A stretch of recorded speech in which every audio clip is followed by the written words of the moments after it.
Sa lugar namin, ang pangunahing kabuhayan ng aming angkan ay ang pagtatanim at pangangalaga ng mga puno ng kalamansi. Malaki na ang negosyo namin ngayon at lahat ng kasangkot sa kalakalan ay ang aming buong angkan. May kaunting kaguluhan minsan, pero maayos naman ang takbo ng negosyo. Malaki ang kinikita namin taon-taon, kaya matagal naming niyakap ang pagtatanim ng kalamansi. Sa ilang ektaryang lupain namin, napapalibutan ito ng mga puno ng kalamansi na araw-araw naming inaalagaan. Pero dahil hindi naman kami ang pinaka namamahala sa negosyo, syempre, nakatakda lang ang presyong sinasahod namin. Mula pagkabata, pumasok na agad ako rito. Syempre, dagdag kita na rin iyon para sa pag-aaral at sa mga pansariling gastusin. Tagapitas ng kalamansi ang trabaho ko. Minsan, 2 lang kami at sa lawak ng lupa, sobrang nakakapagod maglakad. Pero masaya naman kami dahil magkasundo kami ng pinsan kong si Robert. Kaya hindi kami nauubusan ng kwento habang ginagawa ang trabaho. Lagi kaming nasasabihang maasim, pero wala kaming problema roon dahil masaya naman kami sa ginagawa namin. Mangamoy ka ba naman ng kalamansi buong araw? Tapos, pawisan ka pa sa tirik ng araw. Buti na lang hindi mahalaga sa amin ang sinasabi ng iba. Nakakatakot din minsan pumunta sa mga puno ng kalamansi dahil sa sobrang dami ng mga ito. Nagiging madilim ang paligid kahit umaga. Kaya lagi kaming nagkakaroon ng iba't ibang usapan ng pinsan kong si Robert. Tignan mo yung parte ng mga puno na yun, oh. Sobrang dilim. Hindi na ata natatamaan ng araw kanina. Maraming bunga. Pupuntahan ba natin yan? Ang dami ring damo eh. Dapat padamuhan na to kina tito. Ano ka ba naman, Jacob? Sa sobrang tagal nating nagtatrabaho dito. Alam mo naman na hindi talaga pinupuntahan ang lugar na yan. Kahit gaano pa yan kahitik sa bunga, hindi yan pinapasukan kahit ng mas matanda sa atin. Hindi ko alam kung anong ibig sabihin noon, pero ang sabi sa akin, marami namang puno rito, kaya hindi na kailangan pang pag-aksayahan ng oras yan. Ano kaya kung kumuha kaya tayo doon? Tignan mo yung parte na yun, oh. Ang daming puno ng kalamansi na natakpan na lang ng mga damo. Ibig sabihin, napakaraming bunga dyan. Hitik na hitik kasi, hindi nagagalaw. Kung pakukuhanin nila tayo ng 10 basket kada araw, kung sa isang parte lang yan, tayo kukuha. Hindi na natin kailangan pumunta sa kaduluduluhan at magtiis sa init. Aba, Jacob, hindi ka pa ba sanay? Tignan mo, sobrang tagal na natin ginagawa to. Ayoko ng ideya na gusto mong mangyari. Ikaw na lang kung gusto mo. Pero hindi ako papasok dyan. Ang dami mong pwedeng ikatakot. Pwede may ahas, o di kaya may kung anong nilalang. Tignan mo naman kasi ang itsura. Yan ang pinakamadilim na parte rito sa lupain. Baka imbis na mapadali ang trabaho, baka mas lalo pa tayong mahirapan. Uy, natatakot siya. Ano bang kinakatakot mo? May kwento ka bang alam tungkol sa parte na yan? Napakaano mo naman, kalalaking tao. Para lang mapadali ang trabaho, ang dami mong kaartihan. Kailan pa nagkaahas sa lupaing ito? Sa tingin mo ba, dahil sa sobrang gahaman ng lolo natin na may-ari ng buong lupain at mga kalamansi dyan, ihahayaan niya na hindi makuha ang bunga sa parte na yan? Hindi mo pa ba alam yung kwento? Hindi mo ba naririnig sa bahay niyo kung anong meron sa parte ng lupang ito? Hindi eh. Bakit mo naman sinasabi yan? Hindi ko alam kung anong pinagsasabi mo dyan. Kanina pa nga ako nagtatanong, di ba? May mga nilalang daw na nakatira dyan, mga engkanto. Siyempre, pag nagagambala, nagagalit at namamarusa. Mga nuno daw sa punso at kung ano-ano pa. Kaya nga hindi na pinagalaw ni Lolo yung party na yan eh. Kahit gusto nilang kumuha dahil ang ganda ng lupa dyan at dami ng mayayabong na bunga ng mga puno ng kalamansi, dahil sa mga nangyaring iyon noon, pinabayaan na lang nila. Talaga? May mga ganyan pala talagang kwento dito. Baka may alam ka pa. Sabihin mo naman para hindi na tayo maubusan ng pag-uusapan. Kaya naman pala mabigat sa pakiramdam yan eh. Marami naman daw ibang trabahador dito noong sinaunang panahon na tumatakbo pa itong negosyo. Mga tao noon ay pwede pang puntahan yung party na yan. May ilang trabahador daw na pinarusahan ng walang dahilan. Yung iba naman, dahil sa pagod, hindi naiiwasang umiihi sa parting iyon. Pagkatapos noon, nagkakasakit. Pagkatapos noon, mas lumala. Tapos sinabi ni Lola na hindi daw yan pwedeng puntahan. Grabe. Pero ibig sabihin kung ilang taon nang hindi napupuntahan yung lugar na yon, matagal nang kalmado yung mga nilalang doon. Baka naman pag pumunta tayo doon, hindi na nila tayo pakialaman. Nag-iisip ka ba na pagkatapos mong marinig yung kwento, gusto mo pa rin bang pumunta doon? Kaya nga tahimik at kalmado yung mga nilalang doon kasi hindi na sila nagagambala. Tapos ngayon, gusto mo pa rin pumunta. Alam mo ba na may kwento rin tungkol sa mga trabahador na nawawala kapag pumupunta doon? Kaya ang lakas naman yata ng loob mo. Hindi na natatagpuan yung mga sinasabing nawala at hanggang ngayon, hindi pa rin alam kung saan sila napunta. Meron ganon? Nangyari talaga yung ganon? Hala, bakit hindi natin subukan ngayon? Iba naman kasi ito eh. Subukan natin, pasok tayo. Kahit subukan na lang. Tignan lang natin kung anong itsura. Hindi ka ba talaga natatakot sa mga sinabi ko? Bahala ka, kung gusto mo ikaw na lang mag-isa. Hindi ako sasama sa mga ganyang bagay. Ayaw ko mapahamak. Ayaw ko ring mapunta sa mundo ng mga engkanto. Oo na, sige na. Binibiro ka lang naman eh. Pero kapag gusto mong pumunta doon, sabihan mo na lang ako ha. Medyo nabuhayan ako. Pero sa totoo lang, gusto ko din talaga eh. May pakiramdam ako na may humahatak sa akin na papunta doon. Hindi na ako kinibo ni Robert, pero naiinis siya. Halata kasi sa kanya na seryoso akong matatakot siya. Pero anong magagawa ko? Iyon ang nasa isip ko. Gustong gusto ko talagang pumunta doon. Nakatapos na kami ng trabaho. Siyempre, nagkanya-kanya na kaming uwi. Hindi pa rin mawala sa isip ko yung nalaman ko tungkol doon sa parte ng lupaing iyon. Hanggang sa pagkain, nasa isip ko pa rin ito. Iniisip ko yung mga taong nawawala doon. Yung mga nilalang na sinasabing nakatira roon. Yung mga engkanto. At lahat ng sinasabi nilang nandoon. Hindi siya mabura sa isip ko. Nung matutulog na ako, hindi ko inasahan na mapapanaginipan ko ang isang nilalang.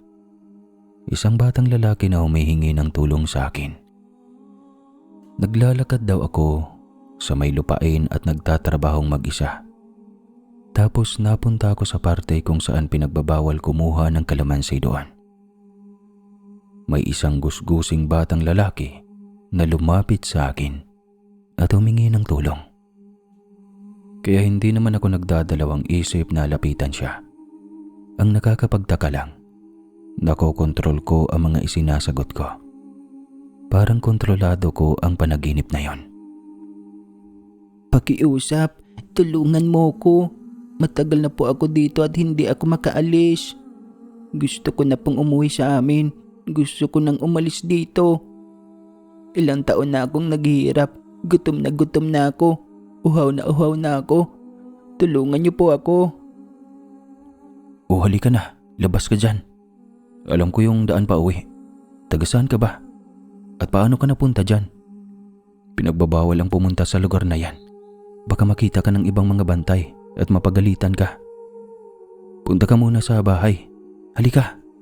Pakakainin kita at painumin ng tubig. Tapos, ihatid kita sa inyo. Hindi ko alam kung paano lalabas dito. Matagal na ako dito. Matagal na akong nakakulong dito. Gustong gusto ko nang makaalis. Kailangan may pumasok dito para alamin kung bakit hindi kami makakaalis. Marami kami dito. Kailangan namin ng tulong. Ha? Marami? Marami kayong nandyan sa loob? Paano kayo nakapasok dyan? At bakit hindi na kayo makalabas? Ano bang nagpipigil sa inyo? Teka, multo ka na ba? Anong klaseng nilalang ka ba? Multo? Di patay na ako. Hindi ko alam. Basta ang naalala ko pa rin yung nung unang beses akong pumasok dito. Nagtatrabaho ang tatay ko sa lupaing ito. Tapos kasama niya ako. Naglalaro ako tapos napunta ako dito sa party na to at hindi na ako nakalabas. Hindi ko na nakita ang tatay ko. Tapos dumami na lang kami ng dumami dito. At pare-pareho kaming hindi makaalis. Binibihag kami. Di sino bang bumibihag sa inyo? Sino bang pumipigil sa inyo na umalis dyan? Alam mo ba kung anong taon na ngayon? Ibig sabihin, matagal ka nang nandyan. Siya daw ang dahilan kung bakit marami ang bunga ng kalamansi nyo. Parang nagiging kabayaran kami para mabuhay itong lupang to at patuloy na magbigay ng biyaya. At lalaki ang mga kalamansing bunga para pag pinunta sa Maynila at nagkaubusan ay mabibili ka agad. Kailangan may pumasok dito na kamag-anak ng may-ari ng lupa para kunin ang handog niya at para makalabas na kami. Anong handog?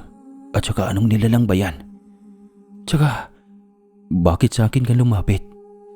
Ang dami-daming pumupunta dyan, pero sa akin lang talaga nagpakita.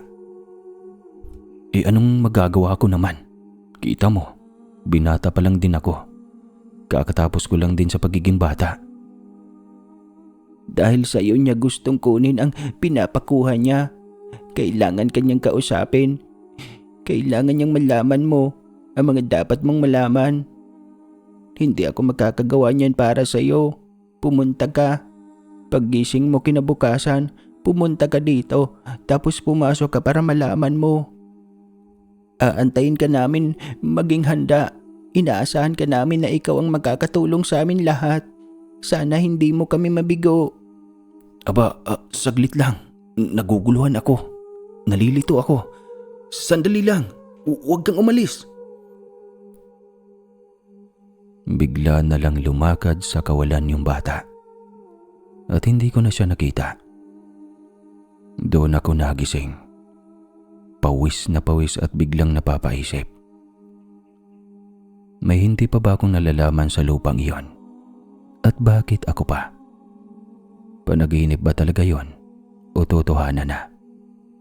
Hindi ko alam. Nung sumapit ang umaga, bago pumasok sa trabaho, nakipagkwentuhan pa kami ng tatay ko. Doon ko nakuha ang pagkakataong magtanong tungkol sa mga sumisiksik sa utak ko. Tatay, tungkol sa lupa nila lolo, natin ni lolo.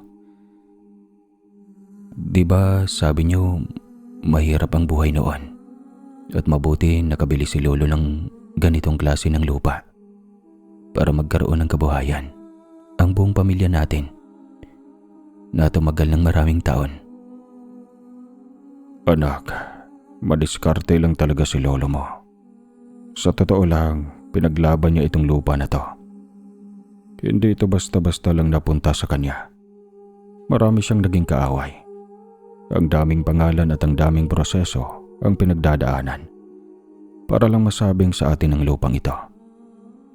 Alam mo naman ang lupa noon, pwedeng palitan ng kalabaw o kahit anong hayop. Pwede nga lupa kapalit ng gamit, katulad ng kaban o di kaya pananabako. Kaya naman naging magulo ang lupa na yon. Tay, ano naman ang pinaglaban niya at para saan? Pinaglaban kanino? Ngayon ko lang narinig, tay. Magkwento ka naman. Mahaba pa naman ang oras eh. Gusto ko talagang marinig. Pamana ito sa kanila, sa mga malayo nating kamag-anak na hindi ko na rin nakilala noon. Pero ang ginawa ni tatay, pinagpalit niya ito sa isang kabayo. Pumayag naman. Pero ang kakompetisyon ng lolo mo dito ay ang pinsan niya na malayo rin naming kamag-anak na isang albularyo na hindi malaman kung puti ba o itim. Pero kaya niyang manggamot at lumaban sa mga engkanto at aswang. Pero hindi natakot si lolo mo na ipaglaban yung lupa. Kahit sabihin pa ng mga tao na sanay ang albularyong iyon at nakukuha ang respeto dahil lagi siyang nakakatulong. Kung ano-ano ang ginawa ng albularyong yan sa lolo mo. Nagalit po ba yung albularyo, tay? Hindi pa niya nasigurado kung ano-ano ang ginawa niya sa lupa. Hindi kaya naglagay siya ng mga engkanto doon para maparusahan ang mga trabahador dati? Kasi nakwento sa akin ni Robert tungkol doon na may mga nawawala daw na trabahador at pinaparusahan ng walang dahilan. Hindi kaya galing yun sa albularyo? Malaki ang tsansa at pwede nga. Pero ayaw makipag-away ng lolo mo, anak. Kaya yung parte ng lupang iyon na siguradong sinumpa ng albularyo, hindi na pinakuhaan ng lolo mo. Napakadaming tukso sa lugar na yon. Pinapakita sa mga trabahador na may hitik na bunga para hindi na sila mapagod sa paglibot at paglalakad sa buong lupain. Tapos pag pumasok sila doon, hindi na sila makakalabas kasi binibihag na sila ng mga engkanto na inuutosan ng albularyo na gawin ang ganong bagay. Kaya kayo, huwag kayong pupunta doon. Alam naman siguro ni Robert ang kwento tungkol dyan. Lahat ng magandang pangako at pwedeng mangyari sa bahagi ng lupang na iyon ay parte lang ng panunukso at pang-uuto. Wala nang halong katotohanan. Ganun ba, tay? Malaki ang posibilidad, anak, kaya mag-iingat kayong dalawa palagi. Yun din ang kasagutan sa tanong kung bakit puro kamag-anak na lang at mga parte ng angka natin ang nagtatrabaho dito sa kalamansian. Kasi ganyan ang nangyayari para hindi tayo makaperwisyo sa ibang tao na posibleng hindi naniniwala sa pinagmula ng lupa at ng negosyo na maging pasaway at magpatukso sa parte ng lupang iyon at hindi na makabalik. Siyempre, konsyensya ng pamilya natin ang mga maiiwan ng taong iyon. Ilang kaso na rin ang nasampa sa angka natin dahil sa mga taong nawala. Dahil pinagbibintangan tayo na may kinalaman. Dahil hindi mo naman mapapaniwalaan ng batas na may mga nilalang talaga na hindi natin nakikita na gumagawa ng kasamaan sa ating mga tao. Kayo ba, tay? May karanasan na ba kayo sa mga engkanto? Yung totoo, hindi yung kwento lang ng lolo at ng ibang tao. Kasi kung totoo yung sinasabi nyo, ibig sabihin, may mga pagkakataon na mismo sa loob ng lupang ito, may nangyari talagang hindi maipaliwanag. Hindi ko maiwasang isipin yung mga trabahador na sinasabing nawawala kasi, tay. Kung may mga ganun nga, may nakita na ba kayo o naranasan mismo na may kakaibang nangyari habang nagtatrabaho dito? Yung tipong may biglang gumagalaw na hindi tao o may narinig kayong boses kahit walang ibang tao. At isa pa, tay, bakit parang ang dami niyong alam pero parang ayaw niyo talagang ikwento lahat? Parang may mga bagay na iniiwasan niyong sabihin. Kung para sa pamilya to, hindi ba mas dapat mas malinaw sa amin kung ano talaga ang pinasok namin? Kasi ako, araw-araw akong nandito. Ako yung nagtatrabaho sa loob ng lupang ito. Kung may dapat akong katakutan o bantayan, gusto kong malaman ng buo. Hindi yung kalahati lang ng kwento. Anak, noong nagtatrabaho pa ako noon bilang tagapitas ng kalamansi, hindi lang pawis at pagod ang nararanasan namin sa lupang ito. May mga pagkakataon na may mga kaluluwa talagang nagpapakita. Hindi lang malinaw sa una. Parang anino lang sa gilid ng mga puno. O biglang lamig nang bumabalot kahit tirik ang araw. Minsan habang namimitas kami, may naririnig kaming boses na tumatawag sa pangalan ng isang kasama namin. Akala mo'y may nawawala Pero paglingon mo, wala namang tao. Tapos maya-maya, makikita mo na lang yung kasama mo na nakatitig sa malayo. Parang may sinusundan na hindi namin nakikita. Doon na nagsisimula yung gulo. May isang pagkakataon pa nga, may bagong trabahador na sinundan daw ang boses na nag-aalok ng mas madaling daan, papunta sa punong hitik sa bunga. Sabi niya, may babaeng umiiyak daw na nagsasabing tulungan siya. Nasa loob lang daw ng kakahuyan. Hindi siya nakinig sa amin. Pumasok siya sa parte na bawal puntahan. At yun nga, hindi na namin siya nakita kinabukasan. Wala ni bakas kahit anino. Ang naiwan lang ay ang basket niya. Nakalahating puno pa ng kalamansi. Nakalapag sa gitna ng mga damo na parang sinadyang iwan doon. Simula noon mas lumala. May mga oras na habang nagtatrabaho kami, parang may mga matang nakatingin mula sa pagitan ng mga puno. At yung ibang kaluluwa hindi galit, kundi parang humihingi lang ng tulong. Pero may iba naman na galit, sumisigaw na parang may gustong ipaalala o ipaghigante. Sabi nila hindi sila basta nananakot. Parang mga kaluluwang hindi matahimik na sinasadyang iligaw o mga tao para mapunta sa bawal na parte ng lupain. Doon daw nila kinukuha ang mga sinasabi nilang kapalit. Yung mga taong napapasok at hindi na nakakalabas. Kaya kami, kahit gaano kahirap, umiiwas talaga kami sa lugar na yon. Kasi sa sandaling marinig mo yung tawag nila at sumagot ka, parang hindi ka na nila lulubayan pa. Tay, totoo ba talaga yung sinasabi mo? Na may mga kaluluwang ganyan na hindi ka lulubayan kapag napansin ka nila? Kahit sa panaginip, kahit sa isip lang, talagang susundan ka nila. Kasi kung ganun, parang hindi lang pala siya simpleng kwento o panakot lang sa mga trabahador noon. Parang may sarili silang paraan para pumasok sa isip ng tao. Yung tipong hindi ka nila basta hahawakan o hatakin, kundi unti-untiin kang guguluhin yung isip mo. Papakita sa iyo yung mga bagay na gusto mong makita o yung mga bagay na kinakatakutan mo, hanggang sa ikaw na mismo o yung kusang papasok sa lugar na bawal. Nakakatakot isipin, Tay. Kasi kung ganyan, ibig sabihin, kahit anong iwas mo, kahit alam mo ng delikado, pwede ka pa rin madala. Parang hindi ka mananalo sa sarili mong isip. At yung panaginip ko kagabi, hindi ko na alam kung panaginip ba talaga yon o sinadyang ipakita sa akin para papuntahin ako doon. Tay, kung totoo lahat ng ito, paano tayo makakasigurado na ligtas pa tayo kahit nasa labas tayo ng lupaing iyon?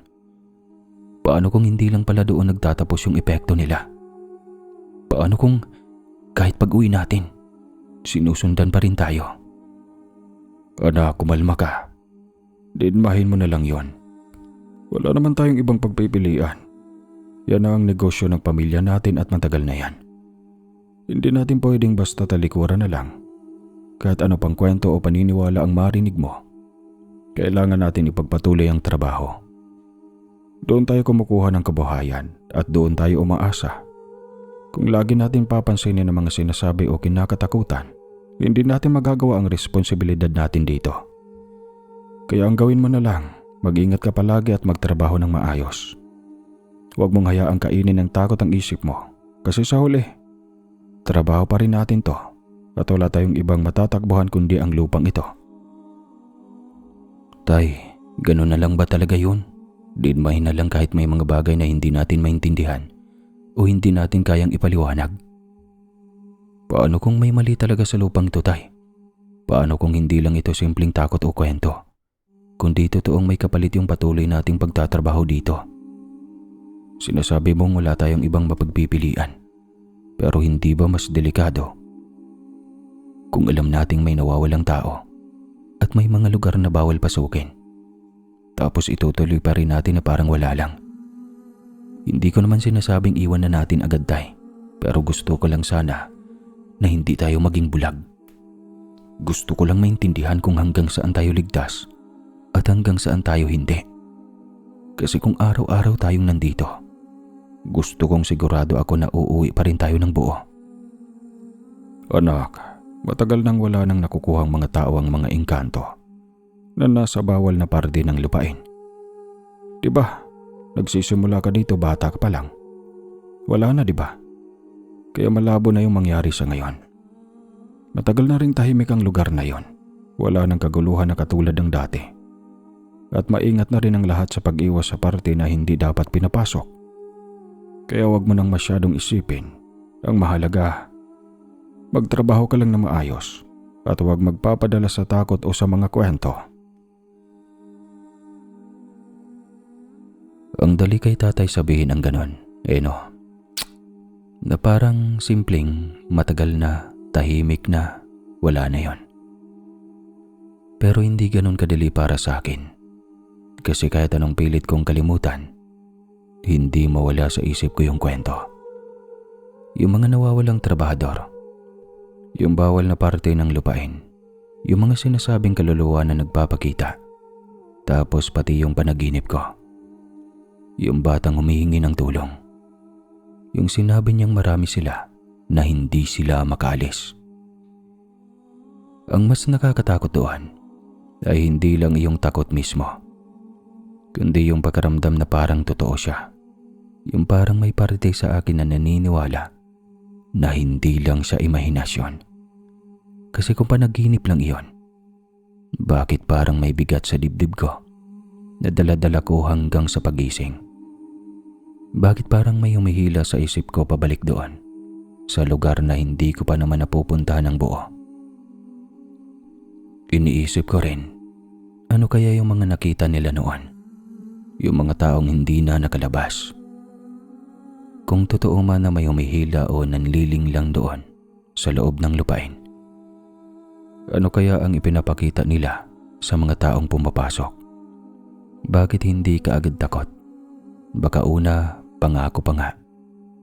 Mas madaling mabuhay, mas maraming bunga, mas mabilis ang trabaho, o kaya mga taong mahalaga sa kanilang mga yumao. Mga nawawala na parang pinapakita ulit para mapalapit sila.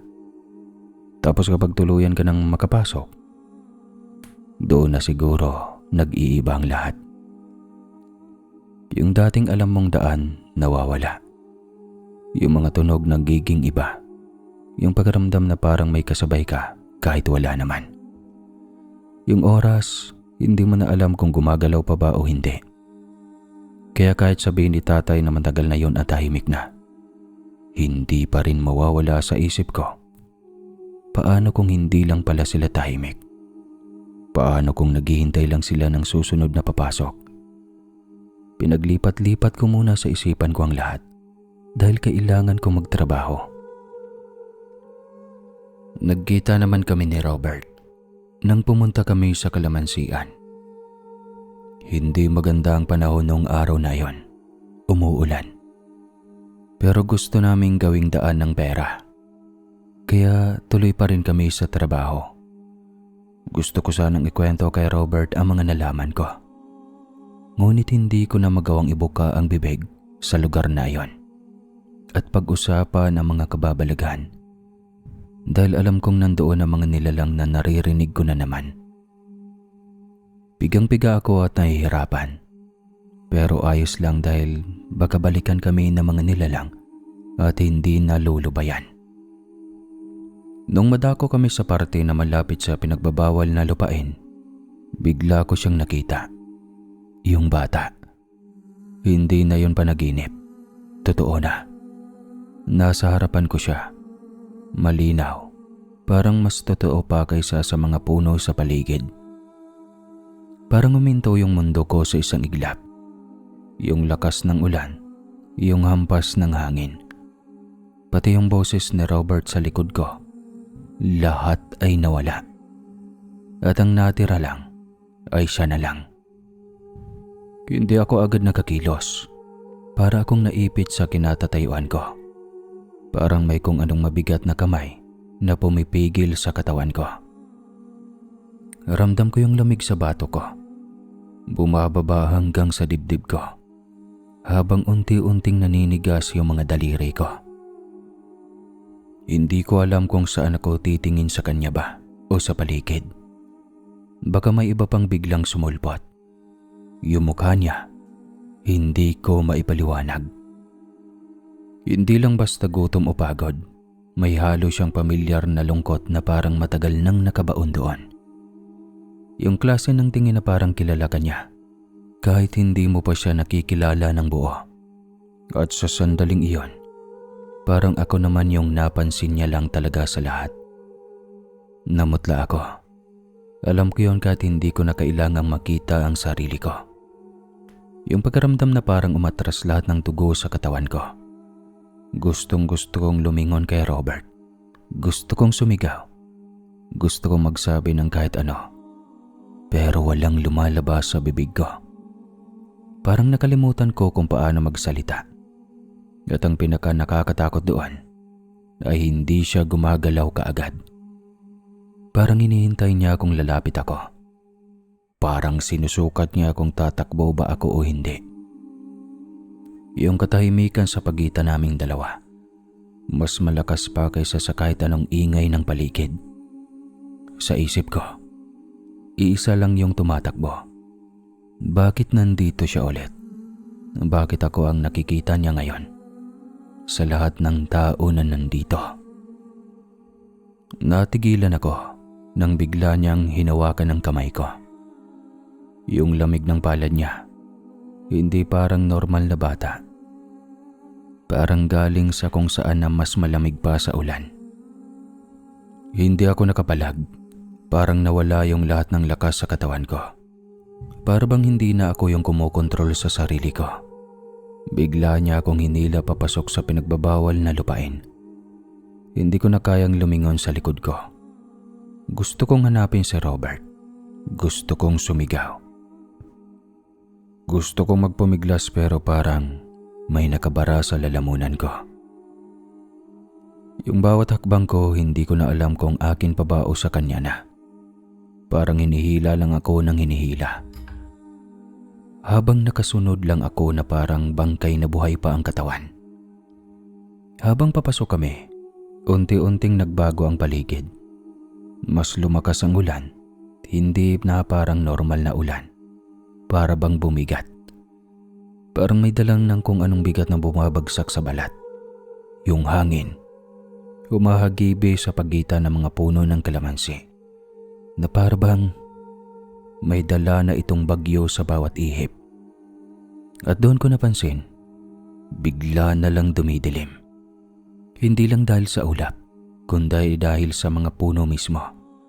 Ang mga puno ng kalamansi ay nagtayugan, nagsisiksikan, parang buhay na gumagalaw papasok sa isa't isa. Yung mga dahon, sabay-sabay na kumakapal at para bang sinadya nilang takpan ng langit. Mabilis na pumutik ang lupa sa ilalim ng paa ko, dumidikit sa tsinelas ko, hanggang sa parang hinihigop na nito ang bawat hakbang. Wala na akong makita ng malinaw. Yung liwanag sa paligid, parang unti-unting kinakain. Parang may kung anong humihigop ng araw mula sa ibabaw ng lupa. At sa gitna ng lahat ng iyon, hawak pa rin niya ang kamay ko. Mahigpit ito. Hindi naman masakit, pero hindi rin ako makawala. Parang alam ng hawak na yon kung kailan ka dapat manatili at kung kailan ka dapat bumitaw. Hindi ko alam kung ano ang reaksyon ko. Natutulala na lang ako. Yung isip ko parang nagkabasag-basag. Hindi ko na alam kung gising pa ba ako o tuluyan na akong nalulubog sa panaginip na hindi ko na magigisingan. Nang tumigil yung bata, biglang tumigil din yung kaguluhan sa paligid. Parang pinutol lang kung anong kamay ang ulan at hangin sa isang iglap. Wala nang patak. Wala nang ihip. Kakaibang katahimikan ang sumunod. At bigla, lumiwanag ito. Hindi normal na liwanag ng araw. Parang galing sa lupa mismo yung liwanag. unti-unting bumabalot sa pagitan ng mga puno ng kalamansi. Alam kong nakapasok na kami sa pinagbabawal na lupain dahil sa nakita ko yung mga puno. Sobrang hitik sa bunga. Pero ang mas nakakakilabot, ang dami ng bulok na kalamansi na nagsisihulog sa lupa. Bawat bagsak nila, parang may tunog na hindi dapat marinig ng tainga ng tao. Ang amoy, mabigat at matamis na nakakasulasok at napakaasim. Halo ng bulok at katas na parang matagal nang nakalimutan. Parang buong lupa, humihinga ng kung anong luma at hindi na dapat ginagalaw. Paiyak na sana ako noon. Hindi dahil sa takot o sakit, kundi dahil sa bigat ng lugar. Para bang pinaparamdam sa akin na hindi kami dapat nandito. Parang bawat puno, bawat dahon, may alam na hindi namin dapat malaman. Pero bigla siyang huminto. Yung batang humila sa akin at sa katahimikan na sumunod, dahan-dahan niyang itinaas ang kamay niya. Hindi siya nagsalita, pero ramdam ko na may gusto siyang ipakita. Tapos itinuro niya ang isang puno sa hindi kalayuan. Sa gitna ng lahat ng sanga at dahon, may isang bunga doon. Isang nag-iisang kalamansi, hindi tulad ng iba. Yung mga paligid nito, ordinaryong dilaw at bulok na prutas lang. Nalalaglag sa lupa at nabubulok, pero eto, parang hindi naaapektuhan ng kahit ano. Nasa gitna siya ng puno, nakasabit ng maayos at nagliliwanag ito. Hindi liwanag na nakakasilaw, kundi liwanag na parang masarap sa mata. Parang may buhay. Ang balat nito hindi basta dilaw lang, parang kristal na hinubog ng liwanag. May mga kumikislap na hibla sa loob na parang gumagalaw, kahit hindi hinahawakan ng hangin. Habang tinititigan ko ito, parang may naririnig akong mahina. Hindi boses ng tao, kundi parang bulong na galing mismo sa loob ng bunga. Kunin mo, sabi ng bata. At kaagad kong kinuha yung bunga na yon. At sa sandaling nahawakan ko siya, parang may dumaloy na init sa buong katawan ko. Yung bigat sa dibdib ko na kanina pa unti-unting dumadagdag ay bigla na lang naglaho. Nakaramdam ako ng ginhawa at kapayapaan na hindi ko maipaliwanag. Parang sa isang iglap, tumahimik lahat yung takot, yung kaba, pati yung gumugulong sa isipan ko. Para bang hinugasan ng liwanag yung loob ko. Yung paligid na kanina ay mabigat at nakakatakot, unti-unti ring kumakalma. Hindi na ganun kalamig ang hangin. Hindi na ganun kabigat ang pakiramdam ng lupa sa ilalim ng paa ko.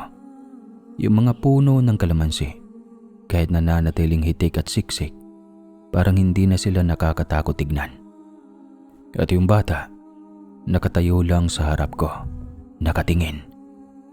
Parang inaantay kung ano ang susunod na mangyayari.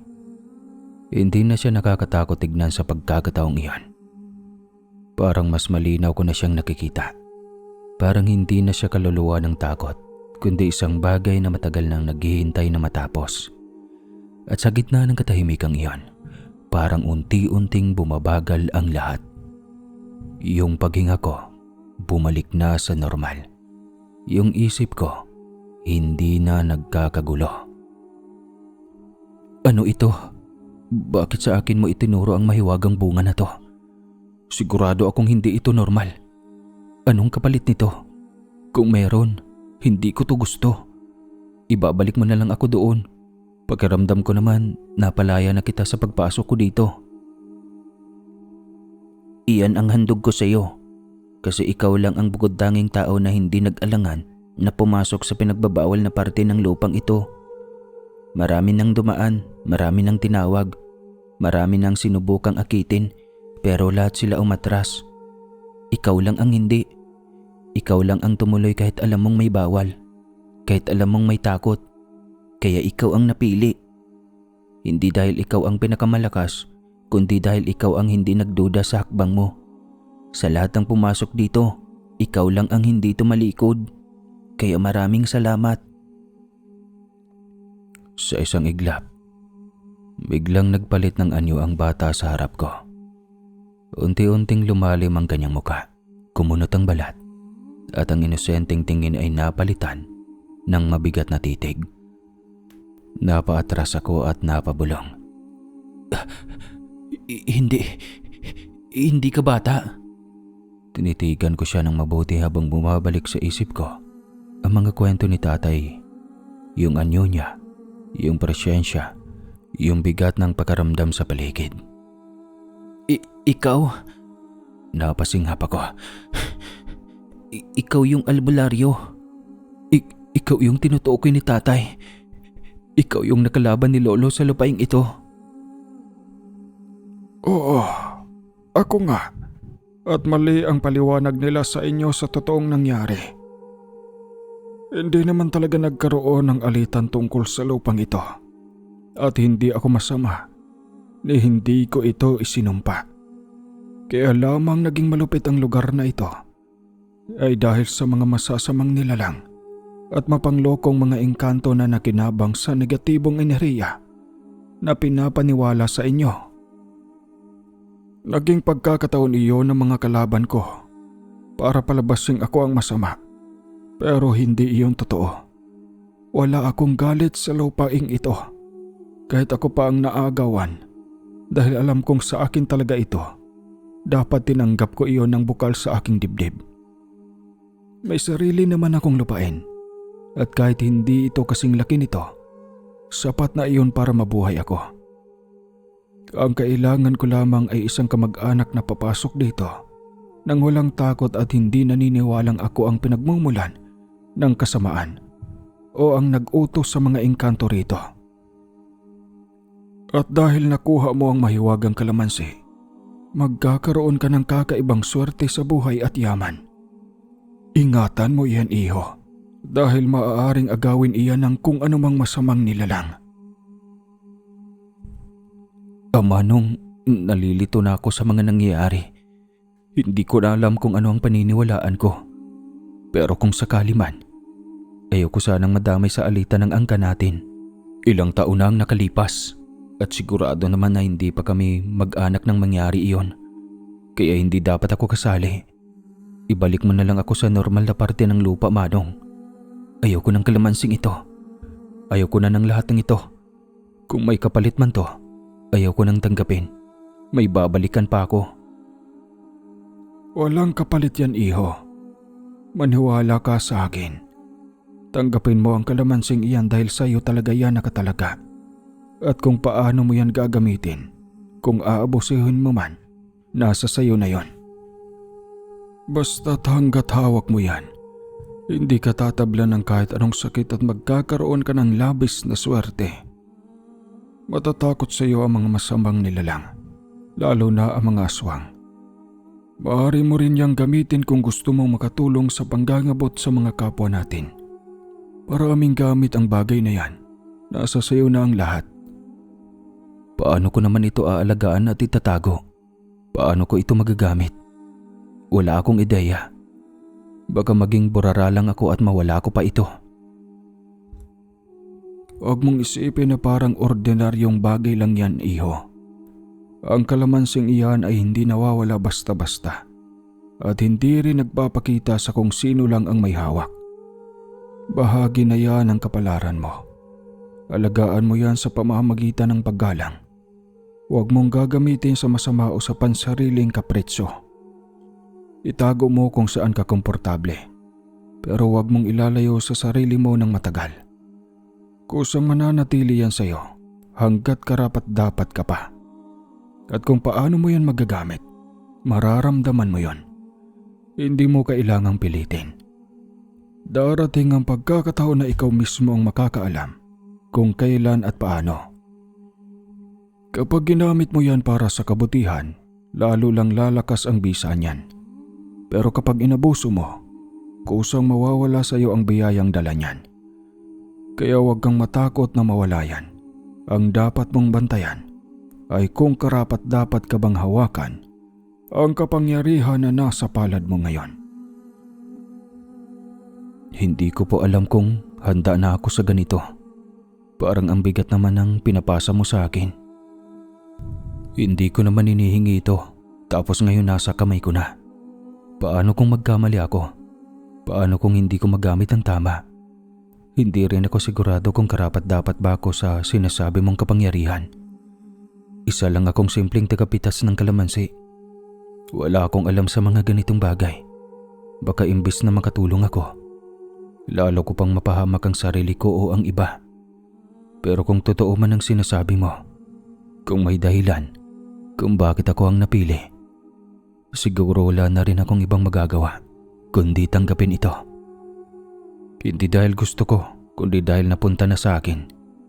Pero isang bagay lang ang sigurado. Hindi ko to gagamitin para sa masama. Kung may silbi man to, sisikapin kong gamitin para makatulong, hindi para manlamang. Sana, tama ang desisyon ko na tanggapin ito. Kung ganon, iho, patunayan mo. Huwag mo lang isipin, gamitin mo. Kung tunay mong gustong malaman ang bisa ng mahiwagang kalamansi na yan, ilagay mo sa pagsubok. Magnegosyo ka. Simulan mo sa maliit. Gamitin mo ang bunga na hawak mo. Tignan mo kung paano magbabago ang daloy ng kapalaran mo. Makikita mo kung paano lalapit ang biyaya. Kung paanong bubukas ang mga oportunidad na dati sarado para sa'yo. Huwag kang matakot magkamali. Doon mo mas mauunawaan kung paano ito kumikilos sa'yo. Hindi mo kailangan maging albularyo para magamit yan. Kailangan mo lang ng lakas ng loob at malinaw na hangarin. Kung para sa kabutihan ang gagawin mo, susuportahan ka ng kapangyarihang nasa kamay mo. Pero tandaan mo, iho, ang biyaya ay hindi lang sinusukat sa yaman. Sinusubok din ito kung paano ka magdidesisyon kapag mayroon ka na. Kaya sige, lumabas ka na rito at simulan mong patunayan kung ano ang kaya mong gawin sa regalong ibinigay sa'yo.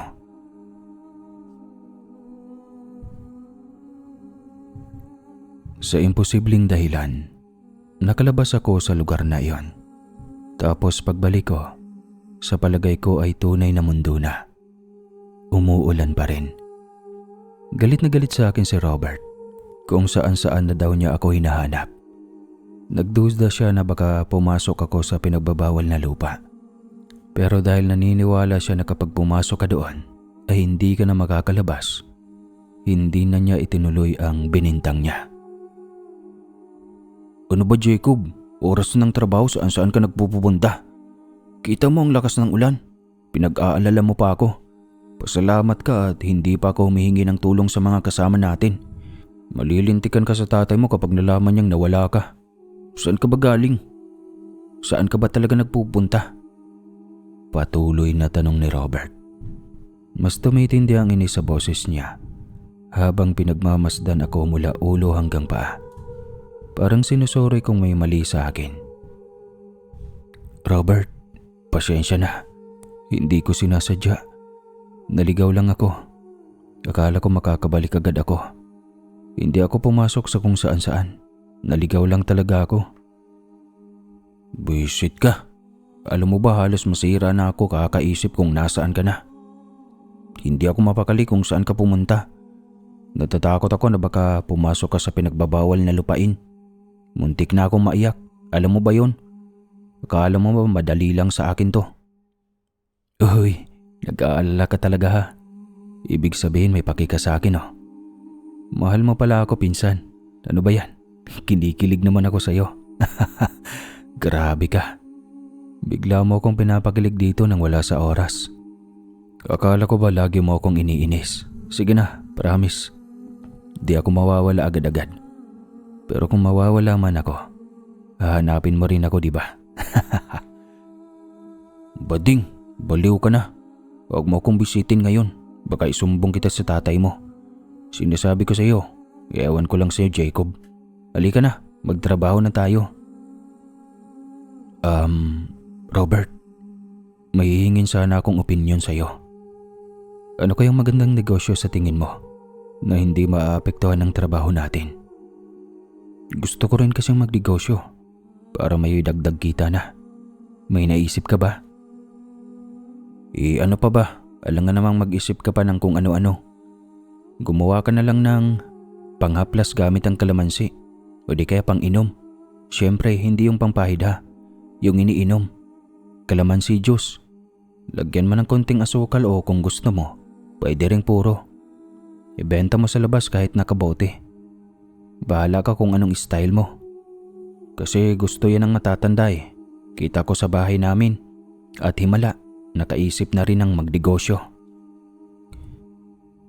Grabe ka naman sa himala. Parang wala kang tiwala.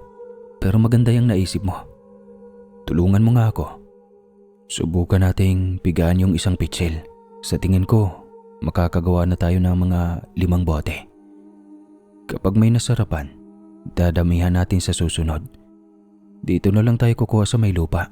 At syempre, ibabalik muna natin yung puhunan sa kalamansi na magagamit natin. Yung tubo lang talagang kukunin natin. Hindi naman tayo gahaman, di ba? Tama yan. Hindi naman kailangan madaliin. Basta subukan muna natin. Kung 5 bote ang magawa natin, okay na yan sa umpisa. Sige, hati tayo sa gawain. Ikaw sa pagbiga. Ako sa pag-ayos ng bote at pagbebenta. Maganda yan kasi hindi tayo lugi at hindi rin tayo umaasa lang sa isang kita. Oo, tama ka. Yung tubo lang talagang kukunin natin. Hindi tayo gahaman. Simulan natin to ng maayos para kung lumagaw man, tuloy-tuloy na. Pagkatapos naming magtrabaho, kumuha kami ng isang basket ng kalamansi. Isa-isa naming hinugasan at mano-mano naming piniga hanggang sa makuha ang katas. Pagkatapos ay bumili kami ng asukal at honey. Maingat naming sinala ang katas at inilagay sa 5 pirasong bote na naipon din namin. Wala pa kaming pangalan noon para sa inumin. Simple lang talaga. Kalamansi juice lang ang tawag namin dito. Pagkatapos noon, sinubukan naming magtinda doon sa sentro. Ilang sandali pa may isang matandang lalaki ang lumapit at bumili. Mukha siyang may kaya sa buhay. Kaya nakapagtataka kung bakit siya bibili sa isang simpleng tindahan sa bangketa na pinapatakbo lang naming dalawa. Nang ikwento namin na mano-mano naming piniga ang kalamansi at mula mismo iyon sa taniman namin, biglang nagliwanag ang mga mata ng matanda. Ayon sa kanya, kalamansi juice raw ang isa sa iniinom niya. Dahil may iniindang sakit siya, madalas siyang inuubo at sinisipon. Doon niya agad pinakyaw ang 5 bote. Sobra pa ang ibinayad niya kaysa sa presyong sinabi namin. Bago siya umalis, nakiusap pa siya na makipagkita sa amin kinabukasan at magdala pa ng mas maraming bote. At syempre, sobrang saya naming dalawa noon. Kaya kahit gabi pa lang, ginawa na namin agad ang mga bote na sinasabi niya na mga 25 ang nagawa namin sa sobrang pagod pero saya. Maingat pa naming hinugasan at piniga ang kalamansi. Parang mas naging determinado kami kasi alam naming may bumibili na talaga. Kahit hindi naman sigurado kung maubos lahat, kampante kami na may bibili pa rin ng iba. Kinabukasan pagkatapos ulit ng trabaho, dumiretso kami sa pwesto. Hindi pa gaanong nagtatagal. May mga bumili na paisa-isa lang sa una, pero tuloy-tuloy din. Hanggang sa dumating ulit yung matandang lalaki. Hindi na kami nagulat nang makita namin siya. Pero ang hindi namin inaasahan, halos lahat ng dala namin ay binili niya ulit. Talagang inubos niya. Sabi niya, sobrang sarap daw ng timpla at kailangan daw talaga niya ng ganong inumin para sa iniindang sakit niya. Halos paulit-ulit pa niyang binabanggit na nakakatulong ito sa kanya. Kaya lalo kaming na-excite. Habang nandun siya, nakiusap siya kung pwede niyang makita ang taniman ng kalamansi. Sa amin na Robert, wala naman kaming nakitang problema doon. Pero napagdesisyon na namin gawin itong palihim muna Hindi pa kasi alam na mga kamag-anak namin na nagbebenta na kami ng kalamansi Diyos. Ayaw naming maungkat agad o mapagalitan, kaya tahimik lang kaming nag-uusap at pumayag. Natuwa ang matanda. Sabi niya, kung ganon daw pala ang kalidad ng kalamansi, kukuha siya ng maraming bultuhan. Sa isip namin ni Robert, kakayanin namin iyon. Kahit gaano kalaki, kaya namin. Malaki ang kita at para sa amin, parang unti-unti nang may patutunguhan ang ginagawa namin. Nagpaalam na kami sa mga kamag-anak namin at sinabi naming hindi na kami magtatrabaho sa kalamansian. Sa halip, kukuha na lang kami ng mga kalamansi at babayaran namin ang halaga ng mga makukuha namin. Mas pinili naming magnegosyo na lang hanggang sa may lumapit din sa amin nakakilala ng matanda na nagrekomenda sa amin. Sunod-sunod na rin ang mga kumukuha. Halos lahat sila bumibili ng maramihan. Kaya lalo naming sineryoso ni Robert ang aming sideline hustle. Araw-araw, paulit-ulit kaming nagbibiga ng kalamansi hanggang sa dumating sa punto na bultuhang bote na ang aming inaasikaso. Tuloy-tuloy ang paggawa. Halos hindi na kami humihinto dahil sa dami ng order. Grabe Jacob, sa tingin ko, dito na tayo yayaman. Mas malaki pa ang kita natin dito araw-araw kumpara sa kita natin sa pagkuha ng kalamansi. Mas matrabaho nga lang, pero alam mo, kaya na natin kumuha ng mga trabahador dahil sa dami ng order sa atin. Hindi mo ba naiisip, paano tayo sinarte sa ganito? Mga kulukoy lang naman tayo kung tutuusin. Gusto mo bang malaman kung bakit, Robert? Hindi ko alam kung kailan ang tamang oras para sabihin ito sa iyo. Pero alam kong darating at darating din ang punto na malalaman mo rin. At hindi ko rin kakayaning itago pa ito ng matagal. Pero ayaw ko sanang makarating ito sa iba. Nakikiusap ako sa iyo. Sa atin-atin lang muna ito. Hanggat wala pang nangyayari sa negosyo natin. Teka, kinabahan ako dyan ah. Wala akong naiintindihan sa sinasabi mo. Sabihin mo na agad. Pinag-iisip mo pa ako ng kung ano-ano. Nung araw na umulan at nawala ako, pumasok ako doon sa may pinagbabawal na lupain. Pero bago ko magalit, nakabalik naman ako, di ba? Nakita ko doon ang albularyo na sinasabi nilang kaagaw ni Lolo sa lupa. Ang totoo niyan, hindi siya masama. Mabait siya sa totoo lang. Pero sa mga kwento ng iba, siya ang ginawang masama. Ang totoo pala niyan, sabi niya, yung mga engkanto na naroon ay hindi kanya, kundi mga kalaban niya na gumagawa ng paraan para siyang magmukhang masama sa mata ng iba. At habang naroon ako, binigyan niya ako ng isang bagay na hanggang ngayon hindi ko pa rin lubos na maintindihan. Mahiwagang kalamansi siguro. Tignan mo, hindi ito nabubulok. At minsan, para bang nagliliwanag pa.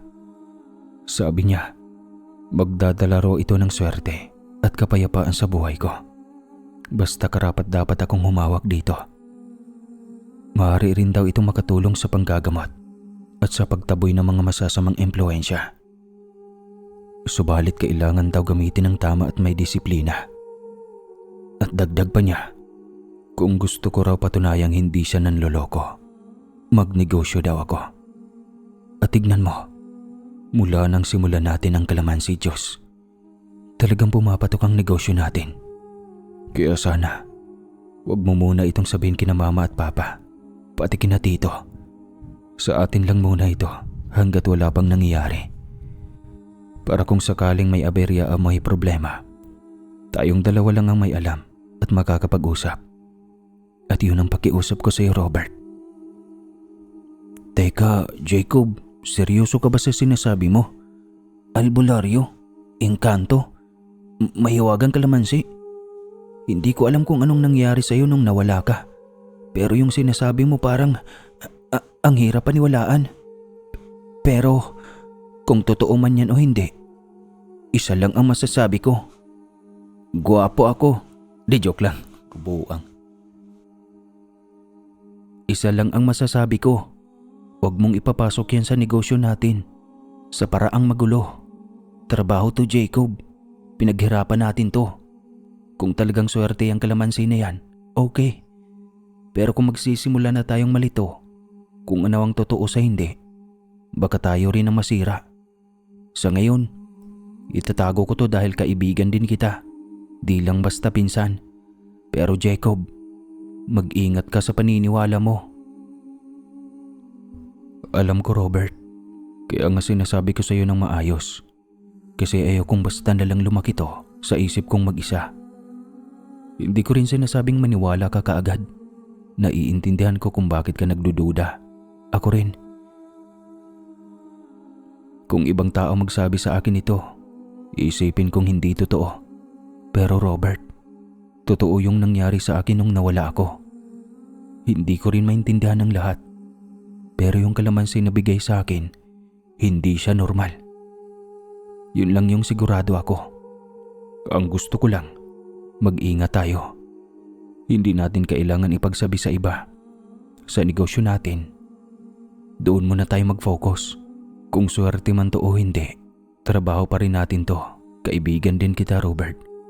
Kaya sinasabi ko to sa iyo, hindi para guluhin ka, kundi para hindi ako mapag-isa sa nalalaman ko. Sige Jacob, hindi ko muna tatanggihan o kukontra sa iyo. Pero hindi rin ako basta-bastan maniniwala sa mga sinasabi mo tungkol dyan sa kalamansi o kung ano man yung mga nangyari sa iyo. Ganito na lang, kung talagang swerte yan, kung talagang may kakaiba dyan, ipakita natin sa gawa. Kapag yumaman talaga tayo ng sobra sa negosyo natin sa kalamansi juice, kapag umabot tayo sa puntong hindi na natin alam kung paano gagastusin yung kita natin, doon lang ako maniniwala sa sinasabi mo. Pero habang nandito pa tayo sa umpisa, trabaho na lang muna. Walang imahinasyon, walang hula, gawa lang. Okay Robert, sige, tanggap ko yan. Hindi ko naman pinipilit sa iyo na maniwala ka kaagad. Naiintindihan ko kung gusto mo ng ebidensya, kung gusto mong makita sa resulta. Pero tama ka rin, trabaho muna tayo. Ituloy natin to ng maayos, kahit ano pa yung pinagmula ng swerte o kung ano pa man. Nasa atin pa rin kung paano natin palalaguin to. Kung darating man yung araw na yumaman tayo ng sobra, hindi ko na kailangan pang ipaliwanag sa iyo yun. Ikaw na mismo ang makakaalam.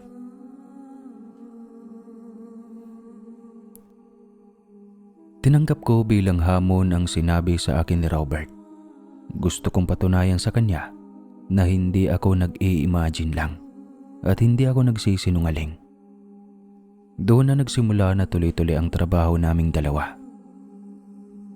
Sa paglipas ng mga araw, unti-unti naming nakuha ang tiwala ng ilan naming mga pinsan at isinama na rin namin sila sa paggawa. Lumaki ng lumaki ang operasyon mula sa dalawa, naging grupo na kami. Magdamag kaming gumagawa ng kalamansi juice. Umulan man o umaraw, tuloy lang kami sa pamimitas ng kalamansi. Maingat naming pinipili ang hinog dahil pangpiga iyon. Tinitiyak na malinis ang bawat proseso mula sa paghugas, pagbiga, pagsasala, hanggang sa pagbubote. Kahit nakakapagod, tuloy lang kami dahil alam naming bawat bote ay may kapalit na kita. Para sa amin, basta malinis ang gawa, malinis din ang kita. Hindi rin nagbago ang matanda. Walang palya siya sa pagbili sa amin. Sa bawat balik niya, mas marami pa ang kinukuha niya. Ayon sa kanya, ibinabahagi niya raw daw ito sa mga kaibigan niyang matatanda na rin at sa mga kamag-anak niya. Dahil doon, lumawak pa lalo ang mga customer namin. Ang iba pa niyang kakilala ang kusa ng lumalapit sa amin para umorder. Hanggang sa umabot sa puntong hindi na kami ang direktang nagbebenta. Sila na mismo ang nagpapalaganap ng produkto namin. Hindi na namin halos kayang sabayan ang demand sa dami ng order. Parang hindi na kami ang naghahabol sa pagbebenta, kundi ang mga tao na ang naghahanap sa amin. Nakakapaniwala man o hindi, sobrang laki ng kinikita namin para sa mga binatilyong katulad namin. Hindi rin makapaniwala ang mga magulang namin, pero sa paglipas ng panahon, lalo nang naging totoo ang lahat ng nagsimula kaming makapagpundar. Hanggang sa nakapagpatayo kami ng simpleng bahay gawaan kung saan namin ginagawa ang kalamansi Diyos na binibenta namin sa isang lugar na naging sentro ng aming maliit na negosyo na unti-unti nang lumalaki. Grabe! Ang layo na nang narating natin, Jacob. Ilang buwan pa lang ang lumipas, pero tignan mo. Mag-iisang taon na tayo sa produksyon. Ang dami na nating naipundar. Ang nakakapagtaka pa, wala ni isa sa atin ang nagkakasakit. Parang tuloy-tuloy lang ang lakas natin kahit gaano kabigat ang trabaho at kahit gaano kapuyat. Alam mo, mukhang nagsisimula na akong maniwala sa iyo. Sabi ko naman sa iyo, Robert, walang magkakasakit sa atin hanggat hawak ko ang mahiwagang kalamansi na to. Mas marami pa tayong mararating. Basta tuloy-tuloy lang tayo sa paggawa at patas lang ang lahat. Alam mo, naisip ko, gusto ko na ngang pagkunan ng kalamansi yung pinagbabawal nilang lupain. Kasi wala namang kaduda-duda roon, di ba? At saka ako naman ang kumukuha ng kalamansi. Kaya ako rin ang masusunod doon. Malaki naman na ang naiambag ko sa pamilya natin ngayon. Ano sa tingin mo? Hindi mo pa ata alam ang napag-uusapan sa angka natin, no? Siguradong hindi. Sa pagkakaalam ko, marami ng kapamilya natin ang nagnanais na bilhin o paunlarin ang lupain na yan. Pero ang sabi nila, hindi raw iyon magagalaw kung hindi mo mismo bibilhin. Kasi kapag may mangyaring masama sa'yo, ikaw ang mananagot, hindi ang buong angkan. Ang tanong, Jacob, bibilhin mo ba ang bahagi ng lupang yon? Ikaw lang ang gagawa niyan sa buong kasaysayan ng lupa natin. Walang problema, Robert. Gusto kong bulhin ang lupa na yon. Wala rin naman akong pakialam sa sinasabi nila. Lalo na at kaya ko na ang sarili ko ngayon. Wala na akong dapat na ikatakot o ipangamba. Sige ba? Kanino ko ba babayaran? Wala namang problema. Sapat naman ang kinikita natin sa negosyo at kapital. Mas iisipin ko nang mapapakinabangan ko ang lupa kaysa sa mga lumang kwento ng angka natin. Wala na silang maibabato sa akin. Napasok ko na yan at nakalabas ako ng buhay. May kasama pang biyaya. Jacob, sigurado ka ba talaga dyan? Hindi ko sinasabing mali ka. Pero iba to sa negosyo lang natin ng kalamansi. Lupa na yan at may kasamang usapan ng angkan. Hindi basta-basta yun binibitawan. Pero kung desisyon mo talaga, sige, susuportahan kita. Ikaw naman ang gumagawa ng malaking hakbang sa atin mula pa noon. Ang hiling ko lang, siguraduhin mo muna. Huwag kang padalos-dalos, Jacob. Kahit gaano kalakas ang loob mo ngayon, isang desisyon niya na hindi na pwedeng bawiin. Robert, naiintindihan ko ang pag-aalala mo. Alam ko ang pinapasok ko at kung sakali man na may bigat ang lupang yan sa angka natin, handa akong panindigan iyan.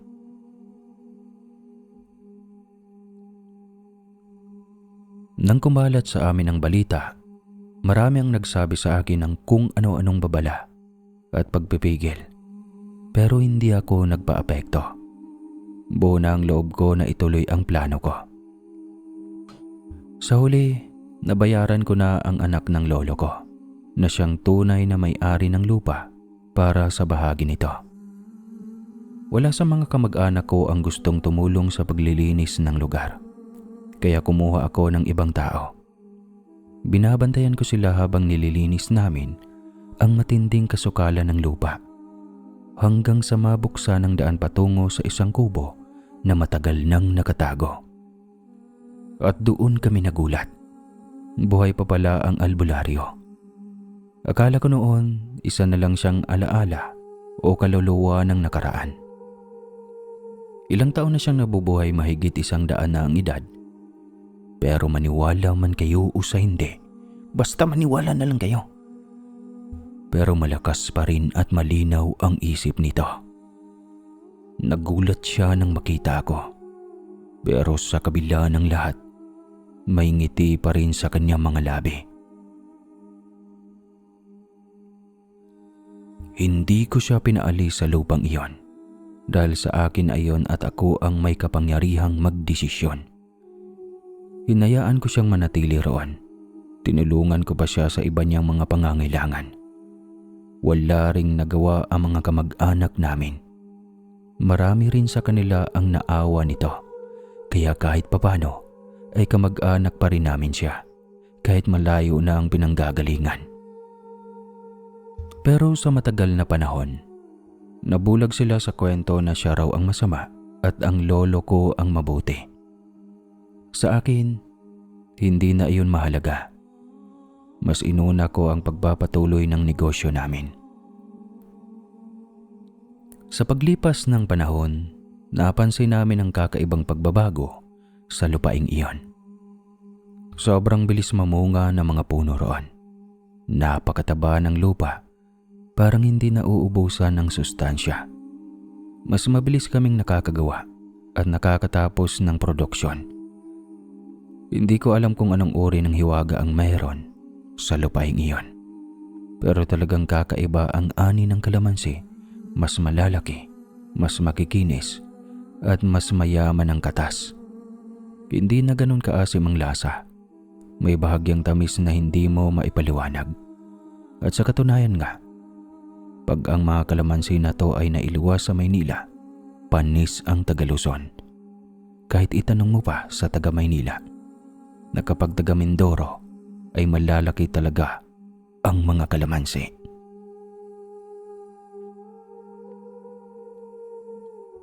Isang araw noon, sumama ako sa mga tauhan ko sa pamimitas ng kalamansi sa lupaing iyon. Habang abala ang lahat, napansin ko ang albularyo na nakaupo sa kubo. Nilapitan ko siya at inabutan ng tinapay. At doon kami nagkaroon ng maikling pag-uusap.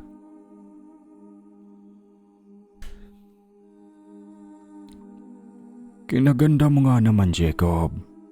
Bumalik ka at nagpakita ka sa akin muli na maayos na ang buhay mo.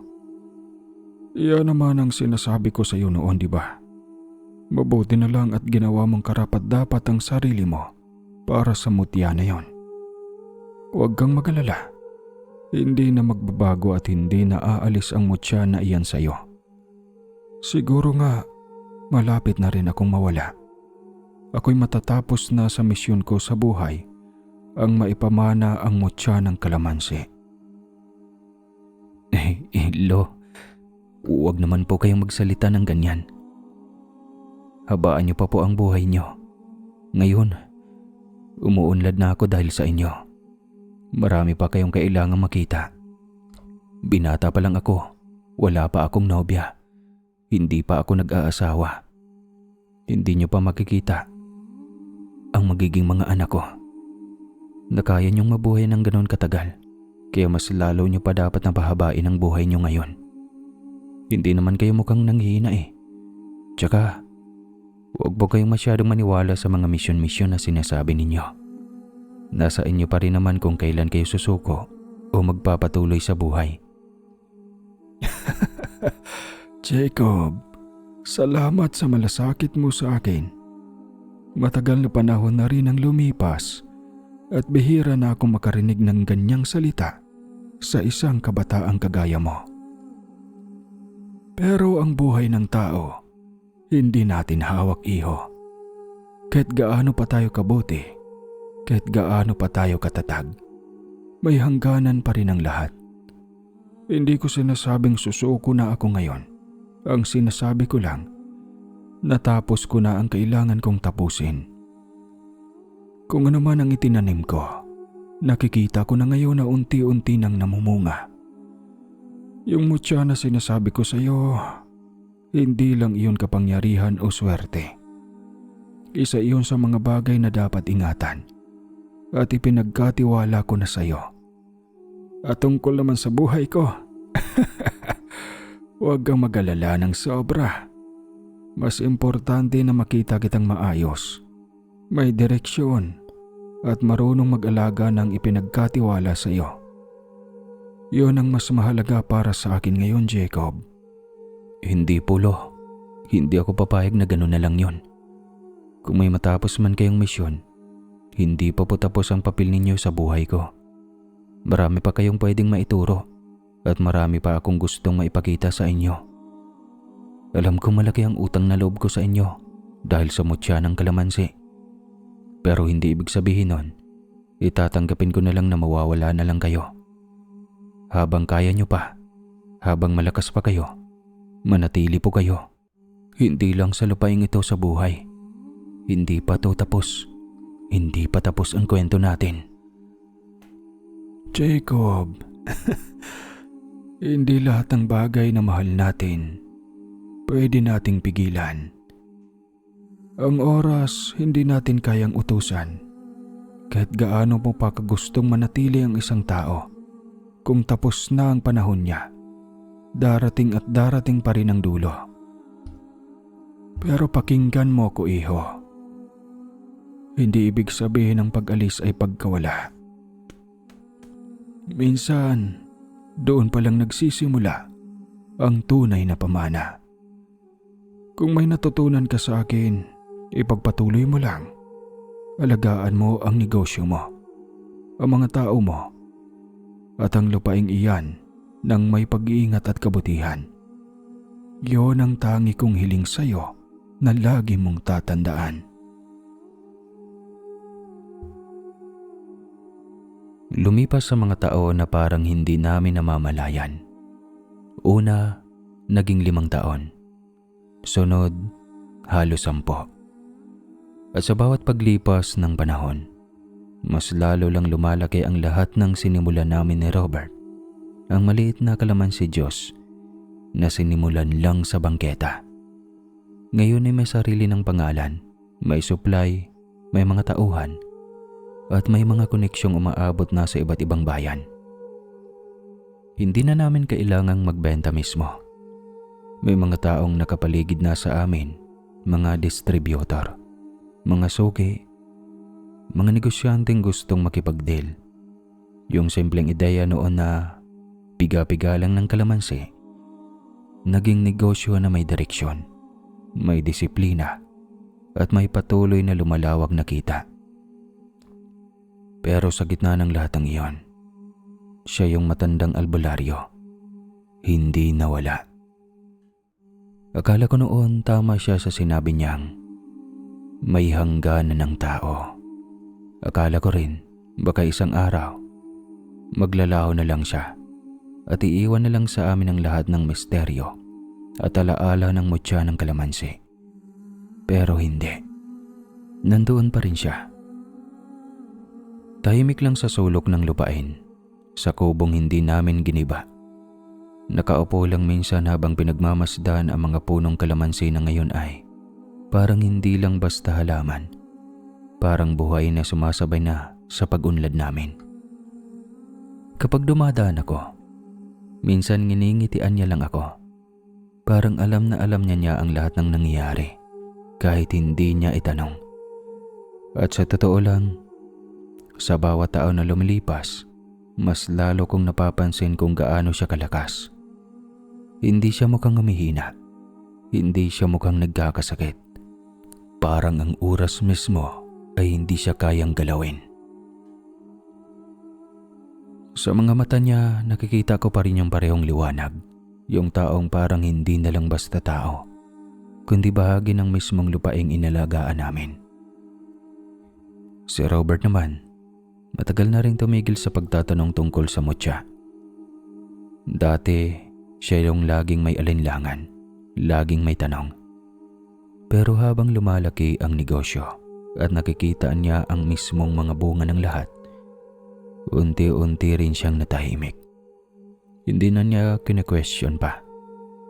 Pero hindi rin niya sinasabing lubos siyang naniniwala. Parang tinanggap na lang niya na may mga bagay na gumagana kahit hindi mo lubos na maintindihan. At ako, araw-araw ko pa rin iniisip kung totoo ba talaga yung sinasabi ng albularyo noon na may kapalit, na may misyon, na may hangganan ng lahat. Pero sa ngayon, ang totoo lang na malinaw sa akin ay ito. Nakikita niya ang lahat ng pinaghirapan namin. Nasaksihan niya kung paano naging maliit na pangarap lang noon ang naging malaking negosyo. Nasaksihan niya kung paano nagsimula sa ilang bote lang hanggang sa naging libo-libo. Nasaksihan niya kung paano nagbago ang buhay namin mula sa mga batang walang direksyon. Naging mga taong may responsibilidad sa maraming empleyado, pamilya at koneksyon. At kahit hindi na namin masyadong pinag-usapan ng mutya, alam naming dalawa ni Robert na may isang bagay sa lahat ng ito na hindi basta-basta maipapaliwanag. Walang iba kundi ang matanda, ang lupa. At ang kalamansi na hindi pa rin namin lubos na maintindihan kung bakit na sa kabila ng lahat, patuloy na nagbibigay ng sobra kaysa sa inaasahan namin. Sa bawat pagtingin ko sa kanya, naaalala ko yung sinabi niya dati na hindi lahat ng bagay ay kailangang magmadali ang pagliwanag. Minsan sapat na ang makita mo lang kung paano ito gumagana at kung paano nito binabago ang buhay mo. Lumipas sa mga taon at unti-unting nabuo ang buhay na dati-rati ay pangarap lang namin ni Robert. Nagkaroon ako ng nobya at hindi nagtagal ay pinakasalan ko siya. Simple lang ang naging buhay naming mag-asawa. Pero masaya, parang lahat ng hirap noon sa kalamansi ay may kapalit na katahimikan ngayon. Nakapagpatayo kami ng sarili naming bahay. Malapit pa rin sa lupain kung saan nagsisimula ang lahat. At doon pa rin umiikot ang negosyo. Doon pa rin ang ugat ng aming kabuhayan. Nagkaroon kami ng 3 anak at sa bawat isa sa kanila, mula pagkabata, ay nasaksihan ang lupain, ang mga puno ng kalamansi at ang kubong matagal naming hindi ginagalaw dahil nandoon ang albularyo. Siya pa rin ang tahimik na nino ng nakaraan na lagi naming inaasahan sa bawat pagbisita ko doon. Parang naging parte na siya ng buhay namin na hindi na kailangang ipaliwanag pa. Subalit isang araw, nagbago ang lahat. Pagkapunta namin sa kubo, gaya ng nakasanayan ko, dala-dala ko ang mga anak ko. Si Robert ay nandoon din. Gaya ng dati, kalma, tahimik. Parang sanay na sa lahat. Ngunit pagdating namin, wala siya doon. Walang upuan, walang kubo na tila may buhay na laging may nakaupo. Wala man lang bakas ng kung saan siya umalis. Sinuri namin ang paligid ng mga dahon, ang lupa, ang mga puno. Parang walang nangyaring tao roon sa napakatagal na panahon. Walang bangkay, walang pahiwatig. At higit sa lahat, walang paalam. Tahimik lang kaming lahat. At si Robert na laging may sinasabi, ngayon ay hindi makatingin ng diretsyo. Ang mga mata niya, halatang hindi niya alam kung paniniwalaan ba niya ang nakita o hindi. Yung pinsan ko naman halos hindi makapigil ng luha, hindi dahil sa takot, kundi dahil sa bigat ng pagkawala na hindi niya maipaliwanag. At ako noon, para akong biglang nawala ng sagot sa lahat ng tanong na matagal ko nang hindi binibigkas. Doon ko lang naisip siguro nga, hindi lahat ng tao ay basta na lang nawawala. May mga taong parang hangin sa buhay mo. Ramdam mo, kasama mo. Pero isang araw, bigla na lang mawawala. At hanggang dito na lang po ang kwentong ito. Sa ngayon ay patuloy pa rin naman ang buhay namin. Maraming salamat sa lahat ng nakikinig. Nawa ay gabayan kayo palagi at huwag kalimutan magpandesal.